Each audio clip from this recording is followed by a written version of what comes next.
Hello guys, welcome back to our YouTube channel. তো আজকে চলে এসেছি নতুন রেসিপি নিয়ে। তো এখানে আমি 100 গ্রাম সয়াবিনকে ভালো করে ধুয়ে সেদ্ধ করে মিক্সিতে পেস্ট করেছি। তার মধ্যে দিয়ে দিলাম হলুদ গুঁড়ো, নুন আর আদা বাটা, লঙ্কা বাটা।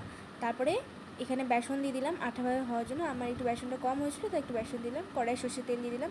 আর এখানে আমি জিরে ধনে গুঁড়ো আর লঙ্কাটা স্কিপ করে গেছিলাম, তাই মনে পড়াতে আমি আবার দিয়ে দিলাম। তো তোমরা অবশ্যই দিয়ে নেবে। তো এটাকে ভালোভাবে আমি এবার এরকম শেপে ভেজে নিলাম। আপনারা বল শেপেও ভাজতে পারেন। তো লাল লাল করে ভেজে আমি ভালো করে তুলে নিই। এবার ওই তেলেই আমি কিছু পরিমাণ আলু একদম ডিপ করে ভেজে নেব। দিয়ে দিলাম হলুদ গুঁড়ো। এখন যা গরম পড়েছে, এইরকম হালকা খাওয়ার ছাড়া কিছুই ভালো লাগে না।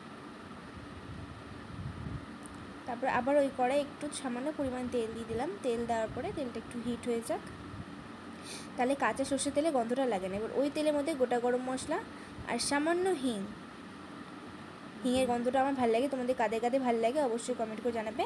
তার মধ্যে কুচুনো টমেটো আর একটু জিরে দিয়ে দিলাম।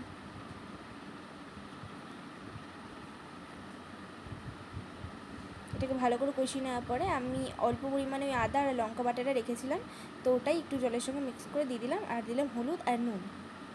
এটা একদমই সম্পূর্ণ নিরামিষ একটা রান্না হচ্ছে, একাদশী ছিল তাই জন্য। আর এখানে একটু দিয়ে দিলাম লঙ্কার গুঁড়ো, একটু জিরে ধনে গুঁড়ো।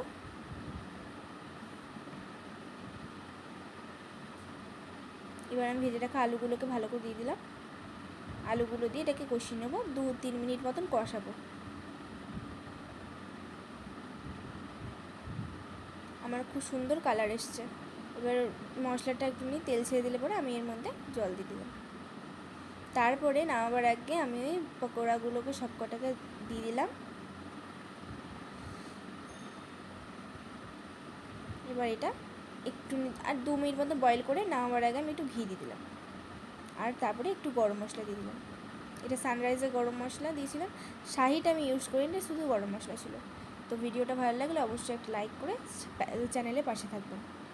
সো আজকের মতো টাটা, দেখা হচ্ছে নেক্সট ভিডিওতে।